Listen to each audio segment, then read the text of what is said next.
Tes, tes.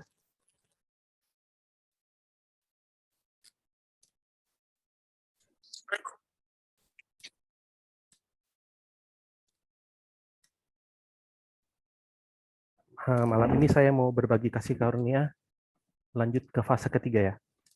Kita coba rangkumin dulu sedikit pembahasan kita tentang perjalanan padang gurun sejauh ini. Rasul Paulus menjelaskan peristiwa perjalanan padang gurun di 1 Korintus 10. Itu mulai dari ayat 1 terus sampai ayat 10. Nanti kalau teman-teman baca itu isinya tentang berbagai peristiwa yang terjadi di padang gurun. Dan kemudian Rasul Paulus menyimpulkannya di ayat 11, isinya semuanya ini telah menimpa mereka sebagai contoh dan dituliskan untuk menjadi peringatan bagi kita yang hidup pada waktu di mana zaman akhir telah tiba. Jadi kata Rasul Paulus ini adalah gambaran atau bayangan yang berfungsi sebagai semacam peringatan. Peringatan keras bagi kita hari ini ya. Nah, umat Israel yang keluar dari negeri perbudakan di Mesir itu gambaran dari kita, orang yang percaya hari ini. Kita yang keluar dari dunia dosa. Kemudian kita berjalan melalui padang gurun yang adalah gambaran dari perjalanan iman yang harus kita tempuh. Khususnya kalau kita baca di Kisah 7 ayat 38, Musa inilah yang menjadi pengantara dalam sidang jemaah. Kalau versi lain itu Church in the Wilderness, di sidang jemaah di padang gurun. Di antara malaikat yang berfirman kepadanya di Gunung Sinai dan nenek moyang kita, dan dialah yang menerima firman-firman yang hidup untuk menyampaikannya kepada kamu. Jadi perjalanan padang gurun sendiri diumpamakan sebagai sidang jemaah di padang gurun. Ada yang terjemahin congregation in the wilderness, ada yang terjemahin assembly. Jadi pada intinya ini adalah perkumpulan dari orang-orang yang percaya. Nah, bisa dibilang ini apa ya, gereja, church kan. Jadi ada yang terjemahin gereja di padang gurun. Nah, jadi gereja di padang gurun, seluruh perjalanan di padang gurun itu adalah gambaran dari kehidupan gereja. Jadi gereja padang gurun itu gambaran kehidupan gereja orang-orang di akhir zaman. Kita hari ini. Nah, penulis buku sejarah penebusan, dia bagi perjalanan padang gurun ini kan jadi 5 fase kan. Artinya penulis itu sedang mencoba untuk menjelaskan kepada kita bahwa kehidupan bergereja pun ada 5 fase. Jadi ada 5 fase kehidupan bergereja. 5 fase gereja. Atau ada 5 tingkatan gereja di akhir zaman. Nah, sebelum kita lanjut, saya mau tekankan bahwa tadi kan saya bilang 5 tingkatan gereja. Nah, ini harus disamakan dulu persepsinya ya. Gereja itu jangan kita tangkap sebagai suatu bangunan bait suci atau suatu gereja yang ada namanya. Jadi kita tidak sedang menilai-nilai atau kita tidak sedang mengkategorikan gereja-gereja yang ada, baik di Indonesia maupun di seluruh dunia. Jadi kita nggak ngomongin gereja apa, denominasi apa, kita nggak ngomongin itu. Kita juga nggak boleh berpikir bahwa 5 tingkatan gereja ini adalah 5 tingkatan dari perkumpulan orang-orang yang percaya Yesus. Apakah perkumpulan ini tingkatan imannya seperti apa, tingkatan ini imannya seperti apa, kita lagi nggak ngomongin itu.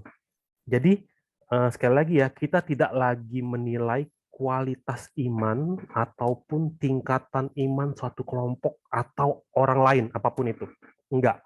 Tapi, kita harus lihat gereja sebagai individu-individu di mana roh Allah berdiam. Kalau kita baca di 1 Korintus 6, ayat 19 sama 1 Korintus 3 ayat 16, atau tidak tahukah kamu bahwa tubuhmu adalah bait Roh Kudus yang diam di dalam kamu, Roh Kudus yang kamu peroleh dari Allah, dan bahwa kamu bukan milik kamu sendiri. 1 Korintus 3 ayat 16, tidak tahukah kamu bahwa kamu adalah bait Allah dan bahwa Roh Allah diam di dalam kamu? Nah, jadi ada 5 fase tingkatan gereja, itu ngomongin 5 fase tingkatan iman kita masing-masing. Nah, perjalanan padang gurun fase pertama itu adalah gereja yang seperti apa? Di fase pertama, umat Israel melihat bagaimana Allah bertanggung jawab atas keselamatan mereka. Allah buka jalan di tengah laut, meskipun saat itu nggak ada jalan. Allah bunuh semua orang Mesir yang mengejar mereka. Allah carikan mereka tempat-tempat berkemah. Allah kasih mereka minum ketika nggak ada minuman. Allah berikan mereka makanan ketika mereka nggak ada makanan. Bahkan untuk menghadapi keganasan cuaca yang ekstrim di padang gurun, diberikanlah tiang awan dan tiang api. Bahkan ketika mereka harus berperang, Allah yang menyelamatkan mereka dan mereka bisa memenangkan peperangan. Kalau ingat ceritanya, di Rafidim itu Musa tuh cuma angkat tangan doang, dia menang. Kalau tangannya turun, kalah. Nah, jadi ini fase pertama itu fase yang penuh mujizat. Ketika umat Israel telah melewati 10 perkemahan di fase pertama, dan ketika mereka dipanggil untuk bersaksi tentang Allah, atau ketika mereka sedang berkumpul, sedang apa ya, sedang ngobrol gitu, sedang berdiskusi tentang Allah. Jadi umat Israel yang melewati fase pertama, mereka mengalami semua itu, mereka diskusi, mereka ngobrol. Kira-kira yang mereka diskusikan apa? Kita membayang-bayangkan dulu nih. Kita benar-benar nggak tahu mereka akan diskusi seperti apa. Tapi kira-kira aja, mereka dapat bersaksi tentang betapa dahsyatnya Allah. Mereka dapat bersaksi tentang bagaimana cara Allah campur tangan langsung dalam kehidupan mereka. Mereka saksi nyata, saksi mata. Nah, dengan kata lain, hari ini di zaman gereja akhir, di zaman akhir zaman ini, gereja fase pertama itu adalah gereja yang dengan sadar mampu bersaksi tentang bagaimana Allah campur tangan. Bagaimana Allah memberikan mujizat, bagaimana Allah menyelamatkan mereka, bagaimana Allah menyediakan segala sesuatu. Nah, gereja fase pertama ini percaya kepada Allah. Mereka beribadah kepada Allah, mereka mengucap syukur kepada Allah, dan mereka berdoa kepada Allah sambil menyaksikan Allah. Nah, jadi sambil terus menjalani kehidupan iman, mereka akan terus menjalani kehidupan ibadah sambil bersaksi tentang dahsyatnya Allah. Mereka sambil memuji dan memuliakan Allah. Jadi ini sendiri adalah kehidupan yang sangat diberkati. Jadi ketika orang di Mesir tuh kan, di Mesir tuh nggak bisa ngapa-ngapain, hanya diperbudak. Tapi sekarang mereka bisa keluar, bisa melayani Allah, bisa memuji Allah, bisa bersaksi tentang Allah. Ini adalah kehidupan yang sangat diberkati. Suatu kehidupan yang benar-benar telah melihat, bahkan mengalami langsung Allah campur tangan dalam hidup mereka. Nggak semua orang bisa ikut di fase pertama ini. Terjadi pemisahan. Mesir nggak bisa ikut. Nah, saya percaya bahwa kita semua pada malam hari ini punya pengalaman seperti ini. Dan kalau kita mau masing-masing sharing, itu nggak akan pernah habis. Nggak akan pernah habis. Maka kita bisa percaya bahwa kita itu sungguh-sungguh orang-orang yang diberkati. Amin ya. Nah, tapi tahapan fase pertama ini jadi masalah. Kapan? Ketika imannya mentok di sini. Ketika hanya mau berdiam di fase pertama. Kalau kita lihat anak-anak ya, anak-anak itu waktu atau satu hari lewat, tiba-tiba anaknya udah gede. Tapi kita tahu anak itu nggak gede dalam sehari. Dari bayi itu mereka ada prosesnya. Mereka minum susu dulu, kemudian makan bubur yang di apa ya namanya itu ya, bubur yang dipenyet-penyetin, habis itu makan bubur yang mulai agak kasar, kemudian sampai nasi. Jadi makin besar, makin keras makanannya. Tapi kalau dari kecil terus-terusan minum susu sampai gede terus mau minum susu, maka ini ada masalah, ada problem. Anak-anak butuh susu, bayi butuh susu, tapi kalau anak-anak makin gede nggak bisa hanya susu doang. Makanya Rasul Paulus bilang di Ibrani 5 ayat 12, sebab sekalipun kamu ditinjau dari sudut waktu, sudah seharusnya menjadi pengajar. Kamu masih perlu lagi diajarkan asas-asas pokok dari penyataan Allah. Dan kamu masih memerlukan susu, bukan makanan keras. Sebab barang siapa masih memerlukan susu, ia tidak memahami ajaran tentang kebenaran. Sebab ia adalah anak kecil. Tetapi makanan keras adalah untuk orang-orang dewasa yang karena mempunyai panca indera yang terlatih untuk membedakan yang baik daripada yang jahat. Jadi Rasul Paulus umpamakan susu dan makanan keras untuk anak kecil sama untuk orang dewasa. Kalau di Kejadian 1, Tuhan bedain makanan untuk binatang sama makanan untuk manusia, beda. Ini Rasul Paulus bedain, anak kecil susu, kalau udah dewasa, makanan keras. Kenapa? Karena makanan keras itu hanya untuk orang yang mampu membedakan yang baik daripada yang jahat. Sedangkan susu itu nggak memahami tentang kebenaran. Nah, di fase ini, untuk orang-orang yang terus-terusan ada di fase ini, Rasul Paulus kasih pesan lagi di 1 Korintus 3 ayat 1, dan aku, saudara-saudara, pada waktu itu tidak dapat berbicara dengan kamu seperti dengan manusia rohani, tetapi hanya dengan manusia duniawi, yang belum dewasa dalam Kristus. Susulah yang kuberikan kepadamu, bukanlah makanan keras, sebab kamu belum dapat menerimanya, dan sekarang pun kamu belum dapat menerimanya. Jadi kata Rasul Paulus kepada jemaat Korintus, waktu aku ngajarin kalian, itu masih susu yang aku kasih. Karena kalian belum siap untuk menerima kebenaran. Sama seperti di perjalanan fase pertama. Mereka belum siap menerima kebenaran. Jadi, nah sekali lagi ya, ini kita nggak bicara tentang, atau kita nggak banding-bandingkan tentang, oh ada suatu gereja, ada satu denominasi, yang isinya tuh cuma susu. Atau, oh gereja yang satu ini nih, bagus nih, ini gerejanya mengajarkan firman murni. Kita nggak ngomongin ini. Masing-masing melayani Tuhan dengan kasih karunia masing-masing. Tapi kita nggak ngomongin ini. Kenapa? Karena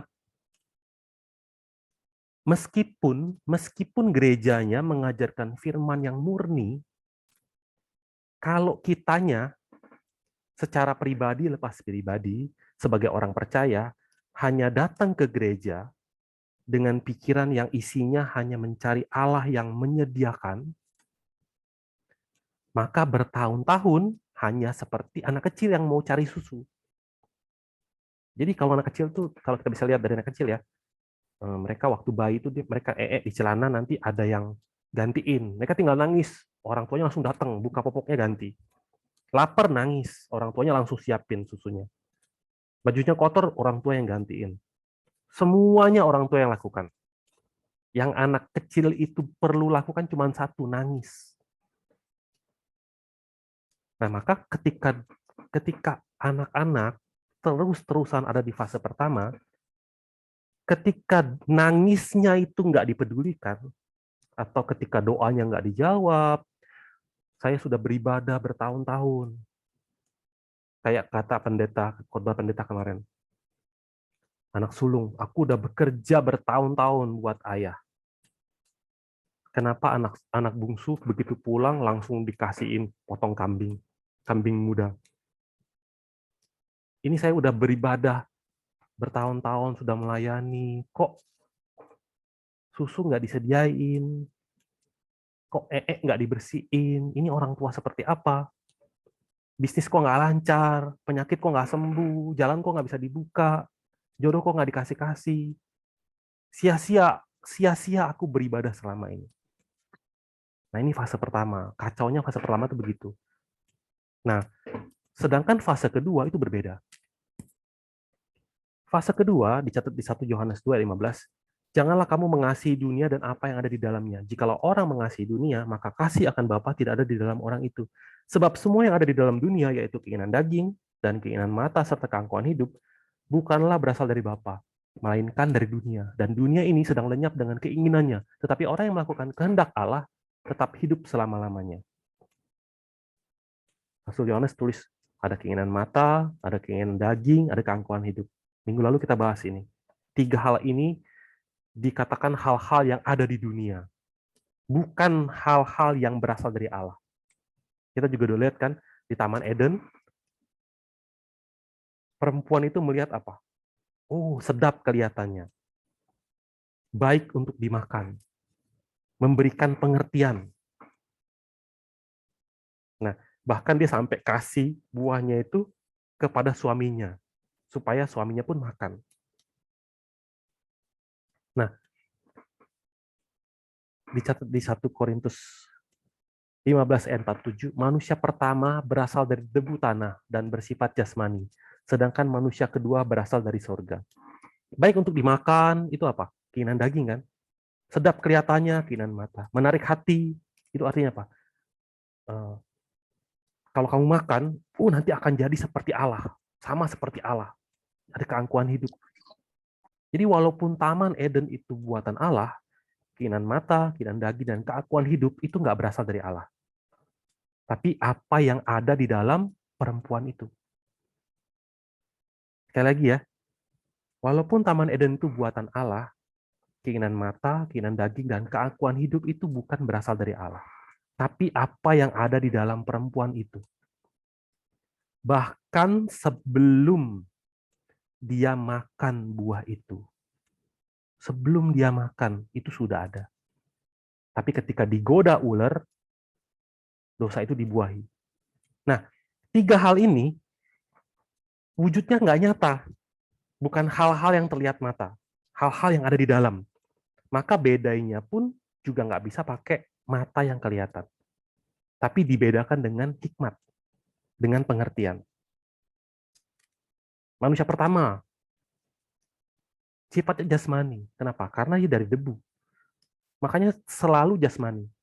Tapi Adam yang kedua, sifatnya itu rohani. Karena dia berasal dari sorga. Nah, Alkitab yang ngomong ini kan, manusia pertama dari debu tanah. Adam itu dari debu tanah, kita tahu dia diciptakan dari debu tanah. Yesus itu dari sorga. Ini Alkitab yang ngomongin ini. Jadi ada Adam pertama, ada Adam kedua. Ada yang bersifat jasmani, ada yang berasal dari sorga.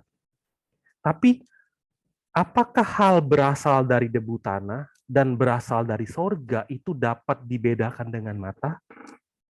Apakah terlihat dengan kasat mata? Tidak. Benar-benar hanya dapat dibedakan dengan pengertian dan hikmat. Makanya Adam kedua ketika dia datang, dia pun mengalami 3 cobaan yang sama. Minggu lalu kita bahas kan, tapi semuanya itu Yesus menang. Jadi berbeda dengan perempuan di Taman Eden yang isinya keinginan mata, keinginan daging, keangkuhan hidup. Di dalam Yesus itu adalah firman yang penuh. Sehingga Yesus sendiri pun penuh dengan hikmat dan penuh dengan pengertian. Kalau kita baca di Pengkhotbah ya, atau di Amsal ya, takut akan Allah adalah permulaan segala hikmat. Nah, sama seperti ini, fase kedua, di dalam perjalanan padang gurun yang dilewati oleh orang Israel, apakah Tuhan tahu isi hati mereka? Tuhan tahu.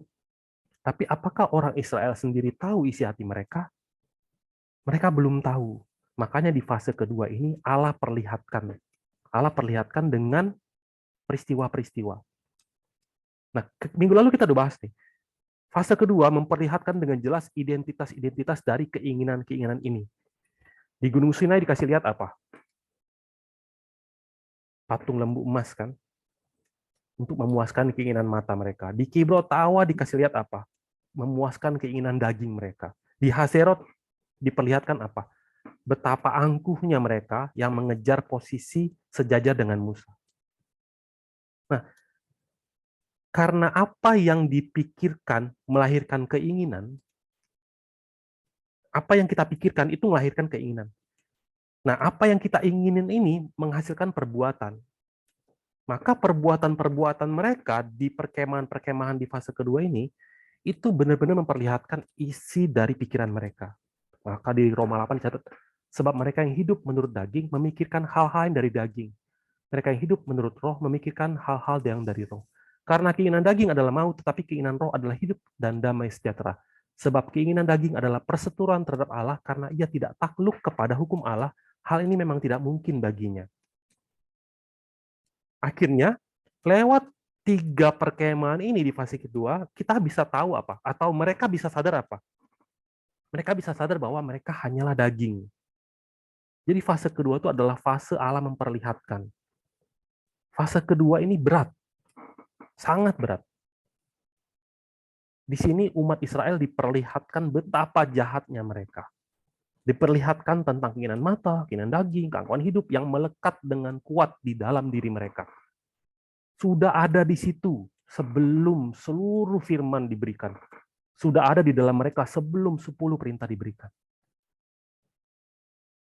Maka mengacu pada peristiwa yang terjadi di fase kedua, di padang gurun, maka gereja di fase kedua itu gereja yang seperti apa? Paulus berkata, fase kedua itu adalah gereja yang makan makanan keras. Kalau yang fase pertama itu kan belum makan makanan keras kan? Tapi kalau gereja fase kedua itu gereja yang makan makanan keras. Yang terlatih untuk membedakan mana yang baik, mana yang jahat. Itu fase kedua. Kalau fase pertama tuh hanya minta, menyaksikan kedahsyatan, dan kedahsyatan. Fase kedua apa? Makanan keras. Fase yang memperbedakan mana yang baik dan mana yang jahat. Apa yang jahat? Kan mampu membedakan apa yang baik dan apa yang jahat. Apa yang jahat? Aku yang jahat. Kalau baca di Roma 3 ayat 10, seperti ada tertulis, tidak ada yang benar, seorang pun tidak. Roma 3 ayat 10 bilang tidak ada yang benar, seorang pun nggak ada yang benar. Mazmur 14 juga, Tuhan memandang ke bawah dari sorga kepada anak-anak manusia untuk melihat apakah ada yang berakal budi dan yang mencari Allah. Mereka semua telah menyeleweng, semuanya telah bejat, tidak ada yang berbuat baik, seorang pun tidak. Jadi apa yang jahat? Gereja fase pertama nggak ngerti ini. Gereja fase pertama hanya taunya kami baik, kamu jahat. Tapi gereja fase kedua taunya apa?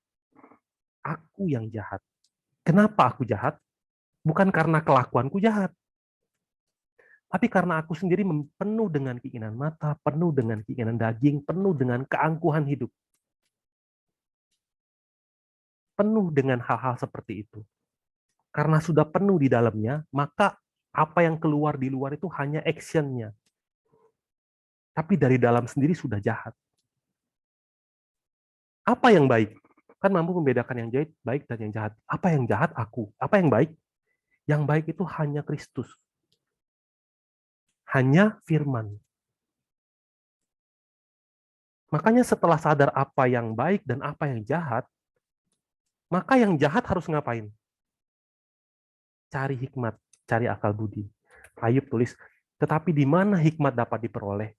Di mana tempat akal budi? Jalan ke sana tidak diketahui manusia dan tidak didapati di negeri orang hidup. Kata samudera raya, ia tidak terdapat di dalamku, dan kata laut, ia tidak ada padaku. Untuk gantinya tidak dapat diberikan emas murni, dan harganya tidak dapat ditimbang dengan perak.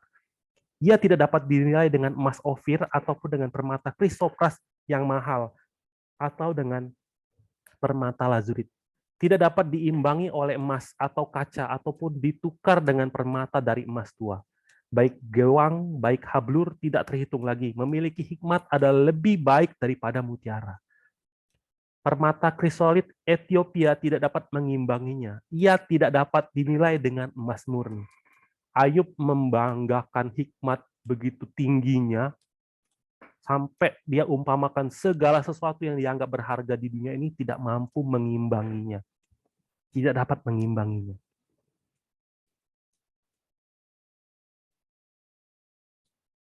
Nah, ini gereja fase kedua. Gereja fase kedua, apa tujuan mereka beribadah? Apakah gereja fase kedua itu tidak mencari Allah yang menyediakan seperti yang dilakukan oleh gereja-gereja di fase pertama? Tetap mencari, tetap bergantung, tetap memohon. Apa yang dilakukan gereja fase pertama, gereja fase kedua lakukan. Mereka bersaksi tentang Allah, mereka beribadah, mereka berdoa kepada Allah, mereka memohon segala sesuatu dalam nama Allah. Mereka bersaksi kekuatan dan kemuliaan Allah. Semua mereka lakukan. Karena mau menggantungkan hidup dan mau cari harapan kita tuh di mana selain pada Allah. Kalau bukan kepada Allah, kita mau berharap pada siapa? Hanya bedanya di fase kedua ada tambahan. Jadi selain fase pertama, ada tambahan, yaitu apa? Mereka mencari akal budi, mencari hikmat. Hikmat itu dari manakah datangnya? Atau akal budi, di manakah tempatnya? Ia terlindung dari mata segala yang hidup, bahkan tersembunyi bagi burung di udara. Kebinasaan dan maut berkata, hanya desas-desusnya yang sampai ke telinga kami. Allah mengetahui jalan ke sana. Ia juga mengenal tempat kediamannya. Allah yang tahu. Jadi siapa yang tahu? Allah yang tahu. Nah, jadi kalau di fase kedua perjalanan umat Israel, Allah membongkar kenyataan dari isi hati orang Israel, itu Allah yang bongkarin buat mereka kan? Allah bawa mereka dalam peristiwa-peristiwa yang membongkar kenyataan dalam diri mereka. Maka gereja fase kedua mencari firman yang membongkar isi hati dan pikiran mereka. Ibrani 4 ayat 12, sebab firman Allah hidup dan kuat dan lebih tajam daripada pedang bermata dua manapun yang menusuk amat dalam sampai memisahkan jiwa dan roh. Sendi-sendi dan sumsum, ia sanggup membedakan pertimbangan dan pikiran hati kita. Hanya orang-orang yang berada di fase kedua lah yang dapat dibawa ke fase ketiga. Apa itu fase ketiga? Fase ketiga itu nanti mau memurnikan ya. Apa yang mau dimurnikan kalau sadar aja enggak? Tapi apakah semua orang yang ada di fase kedua itu akan dibawa ke fase ketiga? Enggak. Kita kemarin banyak lihat banyak yang mati kan di fase kedua. Ada banyak yang disingkirkan. Contohnya, ada orang-orang bajingan kan? Orang-orang bajingan yang dimasuki oleh nafsu rakus. Itu dibunuh Tuhan. Artinya fase kedua ini fase yang memisahkan. Memisahkan orang-orang bajingan. Nah, di akhir zaman, proses yang sama itu ditulis. Persis akan terjadi. Matius 13 ayat 49. Demikianlah juga pada akhir zaman, malaikat-malaikat akan datang memisahkan orang jahat dari orang benar. Jadi Yesus ngomong seperti ini. Apa artinya orang benar? Tadi kan kita bilang, semua orang tuh kan nggak ada yang benar kan? Semuanya jahat. Tapi di sini tulis apa? Malaikat-malaikat akan datang memisahkan orang jahat dari orang benar. Jadi kalau ada orang benar, atau ada kelompok orang benar, dari antara mereka itu ada orang-orang jahat, dan itu akan diambil. Bukan memisahkan orang benar dari banyak orang jahat. Tapi memisahkan orang jahat dari orang benar. Orang benar itu apa sih? Di Roma 5 ayat 9, lebih-lebih karena kita sekarang telah dibenarkan oleh darahnya, kita pasti akan diselamatkan dari murka Allah. Manusia itu hanya bisa dibenarkan lewat darah Kristus. Artinya orang-orang benar itu apa? Orang-orang yang percaya Yesus. Orang-orang yang telah melewati fase pertama. Orang-orang yang telah keluar dari Mesir. Orang-orang yang percaya Yesus. Nah, di antara orang-orang yang keluar dari Mesir, di antara orang-orang yang keluar dari fase pertama, ternyata banyak orang-orang yang jahat. Kalau di cerita perjalanan pada gurun, orang-orang bajingan. Nah, orang-orang bajingan ini banyak di gereja. Mereka datang ke gereja hanya untuk bersungut-sungut.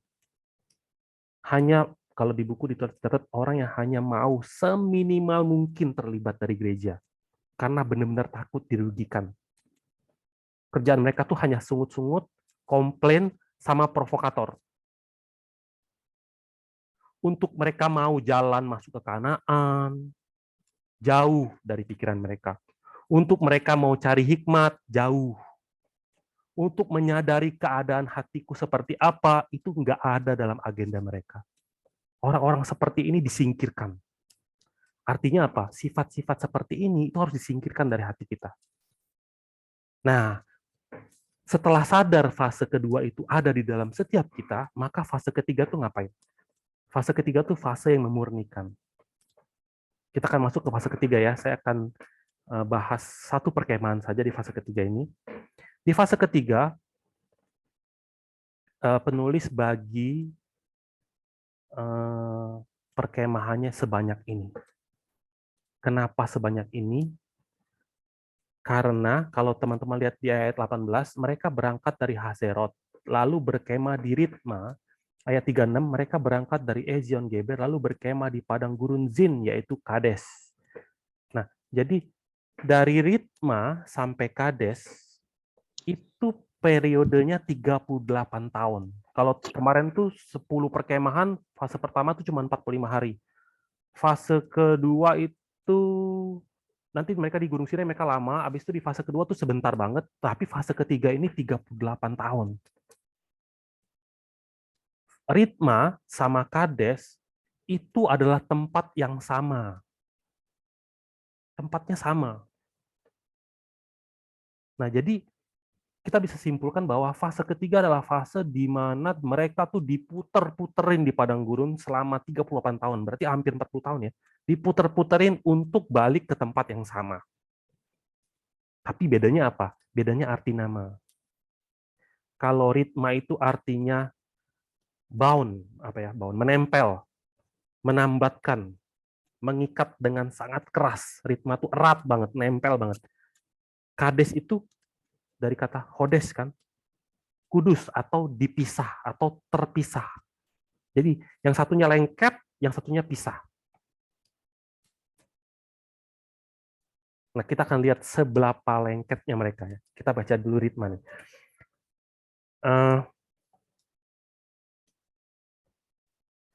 Ritma itu dari kata ratam, artinya menempel dengan erat ya. Di kitab Ulangan, ketika 38 tahun telah lewat, Musa sudah sangat tua sekali. Musa bercerita kepada generasi kedua di padang gurun, isinya ini. Ulangan 1 ayat 19. Kemudian kita berangkat dari Horeb dan berjalan melalui segenap padang gurun yang besar dan dahsyat yang telah kamu lihat itu ke arah pegunungan orang Amori. Seperti yang diperintahkan kepada kita oleh Tuhan Allah kita. Lalu kita sampai ke Kades Barnea. Ketika itu aku berkata kepadamu, kamu sudah sampai ke pegunungan orang Amori yang diberikan kepada kita oleh Tuhan Allah kita. Ketahuilah, Tuhan Allahmu telah menyerahkan negeri itu kepadamu, majulah, dudukilah, seperti yang difirmankan kepadamu oleh Tuhan Allah nenek moyangmu. Janganlah takut dan janganlah patah hati. Lalu kamu sekalian mendekati aku dan berkata, marilah kita menyuruh beberapa orang mendahului kita untuk menyelidiki negeri itu bagi kita dan membawa kabar kepada kita tentang jalan yang akan kita lalui dan tentang kota-kota yang akan kita datangi. Ini ide dari mereka. Sepertinya bagus kan? Ini taktik yang masuk akal. Sebelum masuk, ya kita intai dulu. Intai dulu. Nah, kalau kita baca versi kitab Bilangan, peristiwa ini nggak dicatat. Peristiwa mereka yang kasih saran itu nggak dicatat. Jadi dicatat di Bilangan 13 ayat 1, Tuhan berfirman kepada Musa, suruhlah beberapa orang mengintai tanah Kanaan yang akan kuberikan kepada orang Israel, Dari setiap suku nenek moyang mereka, haruslah kau suruh seorang semua pemimpin-pemimpin di antara mereka. Nah, jadi fakta Tuhan menyuruh mereka untuk mengambil satu orang pemimpin dari setiap suku, itu berdasarkan saran dari mereka sendiri. Nah, jadi akhirnya mereka utus 12 orang mewakili 12 suku, dan mereka mengintai. Mereka mengintai seluruh tanah Kanaan selama 40 hari. Hasil dari mereka memata-matai, ketika mereka pulang di Ritma itu, ada dua golongan, ada dua berita yang mereka bawa. Yang 10 lawan 2, jadi ada 12 orang kan. Nah, 10 itu sepakat, 2 sepakat. Dan yang 10 sepakatnya apa?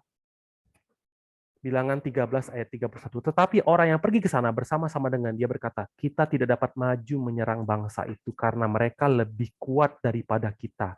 Juga mereka menyampaikan kepada orang-orang Israel kabar busuk tentang negeri yang diintai mereka dengan berkata, negeri yang telah kami lalui untuk diintai adalah suatu negeri yang memakan penduduknya. Dan semua orang yang kami lihat di sana adalah orang-orang yang tinggi-tinggi perawakannya. Juga kami lihat di sana orang-orang raksasa, orang enak yang berasal dari orang-orang raksasa. Dan kami lihat diri kami seperti belalang. Dan demikian juga mereka terhadap kami. Ini pendapat 10 orang. Sementara yang 2 orang, di ayat 30, kemudian Kaleb mencoba menenteramkan hati bangsa itu di hadapan Musa. Katanya, tidak, kita akan maju dan menduduki negeri itu sebab kita pasti akan mengalahkannya. Jadi, 2 orang ini Yosua sama Kaleb. Jadi, mereka itu taat dan percaya bahwa Allah suruh perintahkan untuk maju, masuk, perang, pasti menang. Mereka mengintai. Mereka melihat hal yang sama yang dilihat oleh 10 orang itu. Tetapi apa yang mereka lihat tidak menggoyahkan iman mereka. Nah, hasil dari 10 orang bawa berita dan 2 orang bawa berita, Israel dengerin yang mana? Kalau baca di Bilangan 14, lalu segenap umat itu mengeluarkan suara nyaring dan bangsa itu menangis pada malam itu. Bersungut-sungutlah semua orang Israel kepada Musa dan Harun, dan segenap umat itu berkata kepada mereka, ah, sekiranya kami mati di tanah Mesir atau di padang gurun ini, mengapakah Tuhan membawa kami ke negeri ini, supaya kami tewas oleh pedang, dan istri serta anak-anak kami menjadi tawanan? Bukankah lebih baik kami pulang ke Mesir? Dan mereka berkata seorang kepada yang lain, baiklah kita mengangkat seorang pemimpin lalu pulang ke Mesir.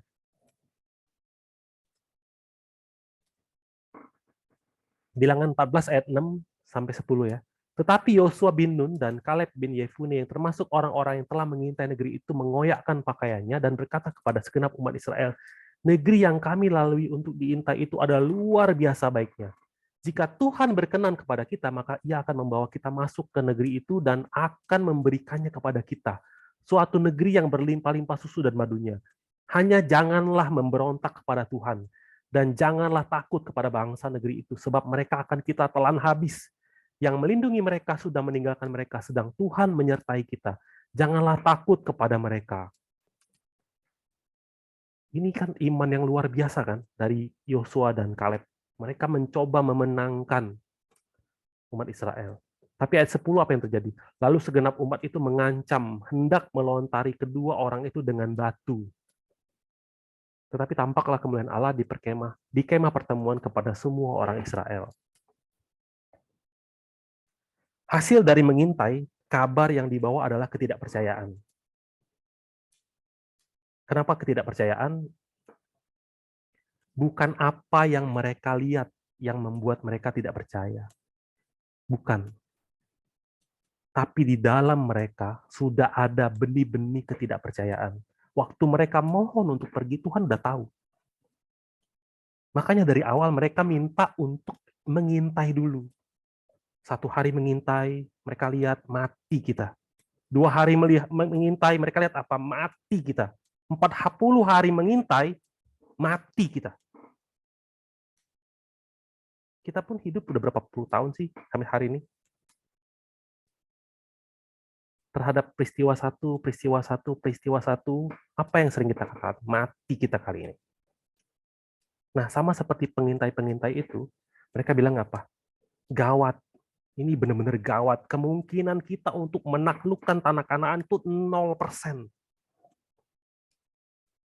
0%. Mendingan kita muter balik ke Mesir, balik ke Mesir. Menghadapi Mesir masih mending dibandingkan hadapin Kanaan. Pengintaian itu pada akhirnya hanya jadi apa? Hanya jadi peneguhan terhadap ketidakpercayaan mereka. Kan bener kan kita udah bilang, makanya gue bilang udah dari awal kita intai dulu, bener kan yang saya bilang. Kita bandingkan dengan Yosua dan Kaleb. Mereka mengintai dan melihat hal yang sama, tetapi hasilnya beda. Makin mereka lihat satu hari, Tuhan menyertai kita, Tuhan menyertai kita. Makin lihat, makin bagus tanah ini. Pasti kita taklukkan. Kalau Tuhan berkenan, pasti takluk. Nah, karena hal inilah Allah memberikan hukuman kepada orang Israel waktu itu. Karena 10 orang membawa kabar buruk dan akhirnya seluruh Israel menentang Tuhan. Jadi nggak percaya kepada Tuhan. Akhirnya Tuhan kasih hukuman. Secara luar kita lihat ini sebagai hukuman. Kenapa? Karena mereka harus jalan. Kalau kita lihat dulu hukumannya ya. Bilangan 14 ayat 34. Sesuai dengan jumlah hari yang kamu mengintai negeri itu, yakni 40 hari, satu hari dihitung 1 tahun. Jadi 40 tahun lamanya kamu harus menanggung akibat kesalahanmu, supaya kamu tahu rasanya jika aku berbalik daripadamu. Tuhan bilang, kalau kamu mau tahu rasanya kalau aku berbalik padamu, 1 hari itu setahun. 40 hari, 40 tahun.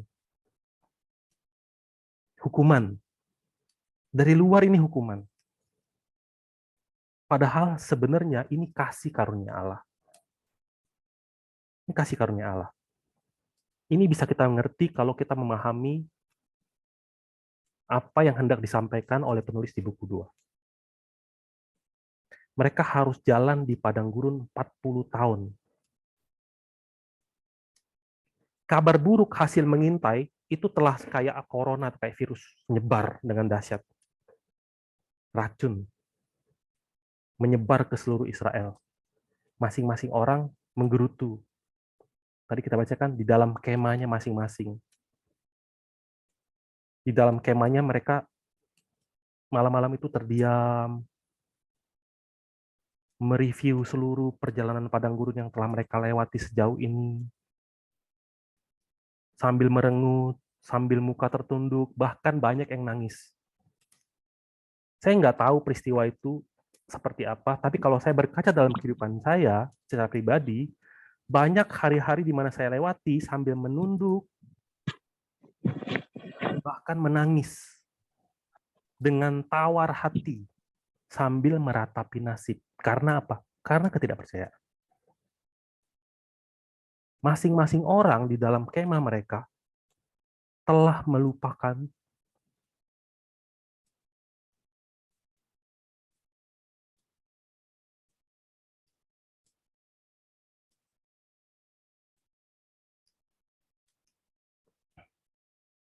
masing-masing mereka melupakan saat-saat di mana mereka pernah berdoa dan memohon. Sorry. Suaranya hilang-hilang, Pak Rusdi.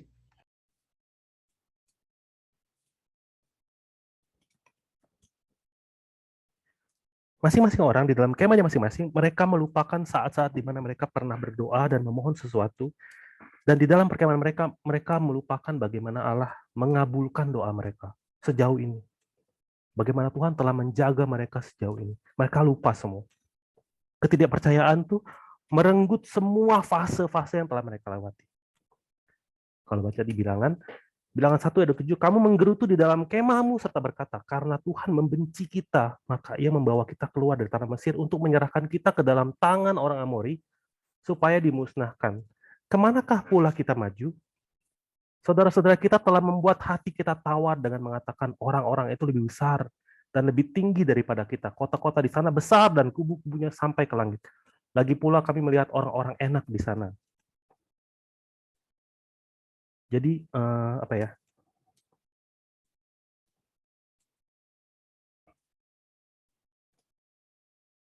racun itu nyebar ke seluruh orang di waktu itu. Makanya 10 orang yang bawa kabar buruk itu langsung dibunuh Tuhan. Kalau baca di bilangan, adapun orang-orang yang telah disuruh Musa untuk mengintai negeri itu yang sudah pulang dan menyebabkan segenap umat itu bersungut-sungut kepada Musa dengan menyampaikan kabar busuk tentang negeri itu, orang-orang itu mati, kena tulah di hadapan Tuhan. Nah, ketika umat Israel sekarang kaget dan sadar akan hukuman yang harus mereka tanggung, 40 tahun di padang gurun, dan mereka lihat langsung bagaimana 10 orang itu mati, mereka langsung bertobat saat itu juga.